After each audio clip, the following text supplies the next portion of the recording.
নমস্কাৰ মই জ্যোতিপ বৈশ্য আপোনালোকক স্বাগতম জনাইছো ডাঙৰ খবৰ এই মুহূৰ্তত যুদ্ধ ক্ষেত্ৰৰ পৰা লৈ অহাৰ চেষ্টা কৰিছো আমেৰিকা আৰু ইৰানৰ এই যি যুদ্ধ নতুনকৈ আৰম্ভ হৈছে যুদ্ধ এতিয়া এটা সপ্তাহত প্ৰৱেশ কৰিছে আৰু এটা সপ্তাহত প্ৰৱেশ কৰা যুদ্ধ এতিয়া অধিক ভয়াবহ হৈ পৰিছে অধিক জটিল হৈ পৰিছে কিয়নো ইয়াৰ আগতে যি যুদ্ধ হৈছিল সেই যুদ্ধৰ সময়ত আমেৰিকাই লক্ষ্য কৰি লৈছিল ইৰানৰ সেনাবাহিনীৰ ঘাটিক ইৰানেও লক্ষ্য কৰি লৈছিল আমেৰিকান এয়াৰ বেছক অৰ্থাৎ এই যুদ্ধ সেনাবাহিনীৰ মাজতেই সীমাবদ্ধ হৈ আছিল কিন্তু এতিয়া পৰিৱেশ এনেকুৱা পাইছে গৈ আমেৰিকাৰ ৰাষ্ট্ৰপতি ট্ৰাম্পে কৈছিল যে ইৰানৰ সিভিলিয়ান ইনফ্ৰাষ্ট্ৰাকচাৰৰ ওপৰত আমেৰিকাই আক্ৰমণ কৰি ল'ব আৰু সেই কথাই আমেৰিকাই কৰিছে আৰু সেই কাম কৰাৰ লগে লগে ইৰানেও ইয়াৰ প্ৰত্যুত্তৰ একে পদ্ধতিৰে প্ৰদান কৰিছে অৰ্থাৎ ইৰানেও মধ্যপ্ৰাচ্যৰ কেইবাখনো দেশৰ সিভিলিয়ান ইনফ্ৰাষ্ট্ৰাকচাৰৰ ওপৰত আক্ৰমণ কৰিছে অৰ্থাৎ সাধাৰণ নাগৰিকৰ ওপৰত এই যুদ্ধ আহি পৰিছে আৰু ইয়াৰ বাবে এই যুদ্ধ ভয়াবহ হৈ পৰিছে ইয়াৰ মাজতে ইৰানৰ তৰফৰ পৰা আজি এটা বৃহৎ ঘোষণা কৰা হৈছে ইৰানৰ তৰফৰ পৰা কোৱা হৈছে যে আমেৰিকাই যি কাম কৰিছে সেয়া ৱাৰ ক্ৰাইম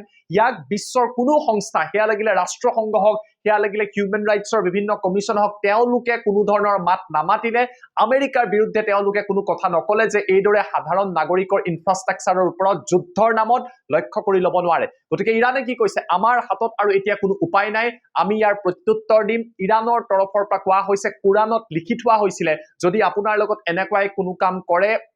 আপোনাক লক্ষ্য কৰি লয় তেতিয়া হলে সেই একে পদ্ধতিৰে তেনে ব্যক্তিক প্ৰত্যুত্তৰ দিয়া হ'ব কোৰানৰ কথা উল্লেখ কৰি ইৰান ৰিভলিউচনাৰী গাৰ্ডে কৈছে যে ইৰানৰ তৰফৰ পৰা এতিয়া একে পদ্ধতিৰে আমেৰিকাই যি কাম কৰিছে তাৰে সম্পূৰ্ণ একে পদ্ধতিৰে প্ৰত্যুত্তৰ দিয়া হ'ব মধ্যপ্ৰাচ্যৰ বিভিন্ন প্ৰান্তত সিএনএনত এই বাতৰিটো প্ৰকাশ হৈছে আমেৰিকাৰ সংবাদ প্ৰতিষ্ঠান মই সিএনএনৰ কাটআউটটো আপোনালোকক দেখুৱাই দিছো য'ত আপোনালোকে দেখা পাইছে য'ত স্পষ্টভাৱে লিখি থোৱা হৈছে আইআৰজিচিয়ে কৈছে যে কোৰানৰ মতে কোৰানত লিখি থোৱা কথা মতে এতিয়া আইআৰজিচি অৰ্থাৎ ইৰানৰ সেনাবাহিনীয়ে কাম কৰিব ইয়াৰ অৰ্থ আমেৰিকাৰ ওপৰত ভয়াবহ আক্ৰমণ হ'ব আমেৰিকাৰ সেনাবাহিনীৰ ঘাটিবিলাকৰ ওপৰত ভয়ংকৰ আক্ৰমণৰ বাবে ইৰাণ সাজু হৈছে আৰু তাৰ নতুন ফুটেজ ইৰানৰ তৰফৰ পৰা মুকলি কৰা হৈছে নাছাৰ 2 যি ইৰানৰ তৰফৰ পৰা বিশেষ অভিযান চলোৱা হৈছে য'ত শক্তিশালী মিসাইল এটাৰ পিছত এটাকৈ নিক্ষেপ কৰা হৈছে কিয়া লাগিলে ফাটেহ মিসাইল হওক সেয়া লাগিলে তেওঁলোকৰ অন্যান্য মিসাইলসমূহ হওক এইবিলাক মিসাইল নিক্ষেপ কৰিছে আৰু ইৰানৰ সংবাদ মাধ্যম প্ৰেছ টিভিৰ তৰফৰ পৰা এই কথা প্ৰকাশ কৰা হৈছে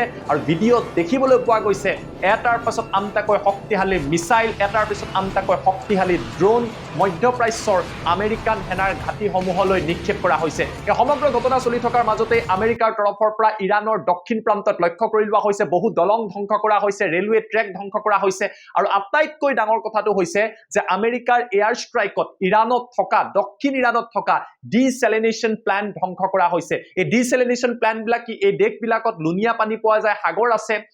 যি নৰমাল সাধাৰণ জল বা সাধাৰণ পানী পোৱা নাযায় তাৰ বাবে সাগৰৰ এই লুনিয়া পানী বিলাকক বিশেষ বিশুদ্ধীকৰণৰ জৰিয়তে জলীয় বাষ্প বনাই এই ডিসেলিনেশন প্ল্যান্টসমূহৰ জৰিয়তে খোৱাৰ উপযোগী কৰি তোলে এতিয়া আমেৰিকাই যেতিয়া ডিসেলিনেশন প্ল্যান্ট আক্ৰমণ কৰিলে ইয়াৰ ফলত 10,000 ইৰানৰ লোক বৰ্তমান সময়ত সেই অঞ্চলটোত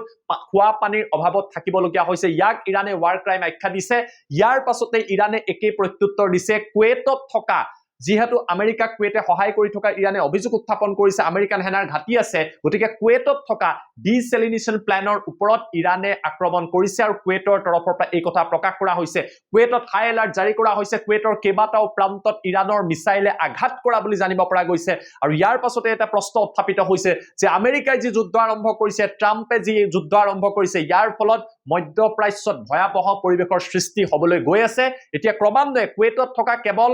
যে ডিসেলিনেশন প্ল্যানতে আক্ৰমণ হৈছে এনেকুৱা নহয় কুৱেটত থকা যিবিলাক তেওঁলোকৰ পাৱাৰ জেনাৰেশন প্ল্যান্ট আছে অইল প্ল্যান্ট আছে তাৰ ওপৰতো ইৰানৰ মিসাইলে আঘাত কৰিছে গতিকে কল্পনা কৰক এই যুদ্ধ কিদৰে ভয়াবহ হৈ পৰিছে আৰু আমেৰিকাই বা ট্ৰাম্পে আৰম্ভ কৰাৰ যুদ্ধ এতিয়া মধ্যপ্ৰাচ্যত ক্ৰমান্বয়ে আগুৰি লোৱা পৰিলক্ষিত হৈছে সমান্তৰালভাৱে যদি চাই মধ্যপ্ৰাচ্যৰ আন কেইখন দেশতো এলাৰ্ট জাৰি কৰি দিয়া হৈছে আমেৰিকাৰ আন এটা সংবাদ প্ৰতিষ্ঠান CBS নিউজৰ পৰা আন এটা বৃহৎ দাবী কৰা হৈছে মই CBSৰ এই বাতৰিটো আপোনালোকক দেখুৱাই দিছো য'ত CBSৰ তৰফৰ পৰা দাবী কৰা হৈছে যে শেহতীয়া যুদ্ধত ইৰানৰ তৰফৰ পৰা যি ৰকেট নিক্ষেপ কৰা হৈছিল বা মিসাইল নিক্ষেপ কৰা হৈছিল সেই মিসাইলে জৰ্ডানত থকা আমেৰিকান সেনাৰ ঘাটিত আঘাত কৰিছে আৰু কেইবাগৰাকীও আমেৰিকাৰ সৈনিক আহত হৈছে সংখ্যা কিমান তেওঁলোকৰ আঘাত কিমান সেয়া এতিয়ালৈকে জনোৱা হোৱা নাই এয়া CBSৰ তৰফৰ পৰা প্ৰকাশ কৰা হৈছে আৰু এই বাতৰি প্ৰকাশ পোৱাৰ লগে লগে আমেৰিকাত হাহাকাৰ লাগিছে আমেৰিকাৰ ৰাষ্ট্ৰপতি আমেৰিকাৰ ডিফেন্স মিনিষ্টাৰক আমেৰিকাৰ জনতাই প্ৰশ্ন কৰিছে যে এই তথ্যবিলাক ৰাজহুৱা কৰিব লাগে যে আমেৰিকান সৈনিক কিমান আহত হৈছে কিয়নো দেশৰ জনতাই আমেৰিকাৰ চৰকাৰক এই ঘটনাক লৈ প্ৰশ্ন কৰিছে আমেৰিকান চৰকাৰৰ তৰফৰ পৰা আমেৰিকান সেনাৰ তৰফৰ পৰা কোনো ধৰণৰ আনুষ্ঠানিক তথ্য এই ক্ষেত্ৰত প্ৰকাশ কৰা নাই কিন্তু আমেৰিকাৰ সংবাদ প্ৰতিষ্ঠানে এই বাতৰি প্ৰচাৰ কৰাৰ লগে লগে এটা ডাঙৰ প্ৰশ্ন উত্থাপিত হৈছে যুদ্ধত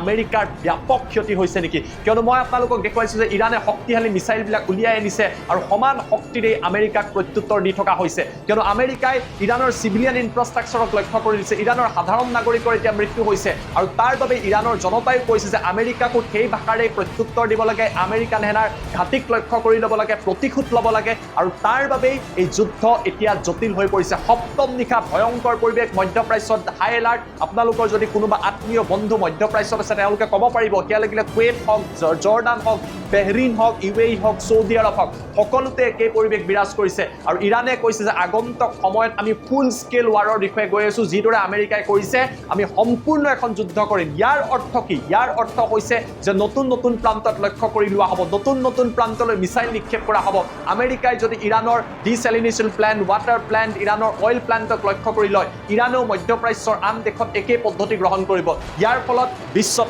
ভয়াৱহ পৰিৱেশৰ সৃষ্টি হ'ব মধ্যপ্ৰাচ্য যুদ্ধৰ মাজলৈ গুচি যাব অশান্তিৰ মাজলৈ গুচি যাব কিন্তু আমেৰিকাই যুদ্ধ কৰিছে ইৰাণ আৰু মধ্যপ্ৰাচ্যৰ পৰা কিমান দূৰত আছে ভাবি চাওক আমেৰিকাৰ ওপৰত ডাইৰেক্টলি কোনো ইম্পেক্ট নপৰে নো ডাউট তেওঁলোকৰ সেনাবাহিনীৰ লোকসকল হয়তো আহত হ'ব অলপ তেলৰ দাম বাঢ়িব কিন্তু তেওঁলোকৰ দেশৰ ওপৰত ইম্পেক্ট নকৰে এই যুদ্ধৰ ফলত যদি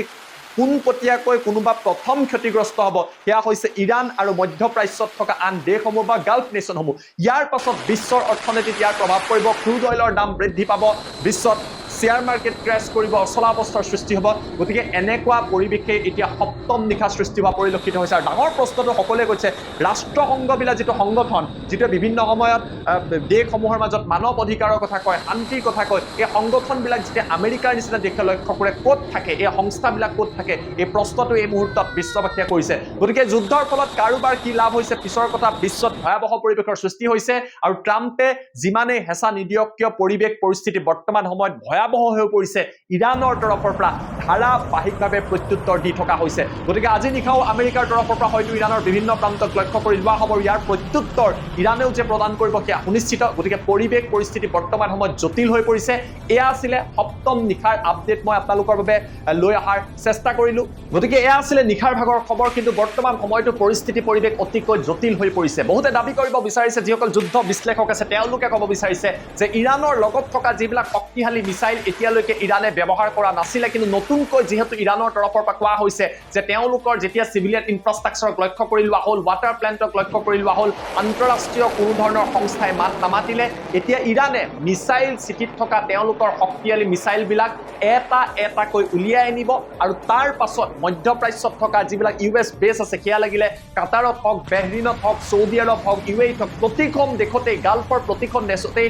নেশ্যনতেই আমেৰিকান সেনাৰ বেছ আছে সেইবিলাকলৈ লক্ষ্য কৰি নিক্ষেপ কৰিব আৰু আজি নিশাৰ ভাগৰ পৰা পুনৰবাৰ কৈছো আজি নিশাৰ ভাগৰ পৰা এই ভয়াৱহ আক্ৰমণ আৰম্ভ হ'ব আমেৰিকাৰ আক্ৰমণত এতিয়ালৈকে ইৰাণত এই বিগত এটা সপ্তাহত 50 জনতকৈ অধিক লোকৰ মৃত্যু হৈছে 500তকৈ অধিক লোক আহত হৈছে আৰু ইয়াৰ বাবে ইৰাণৰ জনতাৰ মাজত এতিয়া আমেৰিকাৰ বিৰুদ্ধে খুব ক্ৰমান্বয়ে বৃদ্ধি পাই গৈ আছে আৰু এনে কাৰণতে ইৰাণে যে ভয়াৱহ প্ৰত্যুত্তৰ দিবলৈ গৈ আছে সেয়া অনুমান কৰিব পাৰি যাৰ বাবে ইৰাণৰ তৰফৰ পৰা কোৱা হৈছে যে কুৰাণৰ কথা তেওঁ উল্লেখ কৰিছে কুৰাণত তেওঁলোকে যি কথা লিখি থোৱা হৈছে তাক ফলো কৰি তাক মানি এতিয়া প্ৰত্যুত্তৰ দিয়া আৰম্ভ কৰিব গতিকে আজি নিশাৰ ভাগৰ পৰা এই যুদ্ধ ভয়াৱহ হ'ব আমেৰিকাও লক্ষ্য কৰি ল'ব ইৰাণক আৰু ইৰাণেও লক্ষ্য কৰি ল'ব এয়া আছিলে যুদ্ধৰ নতুন খবৰ মই আপোনালোকৰ বাবে তথ্যভিত্তিক লৈ অহাৰ চেষ্টা কৰিলো সমগ্ৰ বিষয়টোক লৈ আপোনালোকে কি ভাবে আমেৰিকাৰ ভূমিকাক লৈ কি ভাবে ইৰাণৰ ভূমিকাক লৈ কি ভাবে আমাক কমেন্ট কৰি জনাবলৈ নাপাহৰিব ধন্যবাদ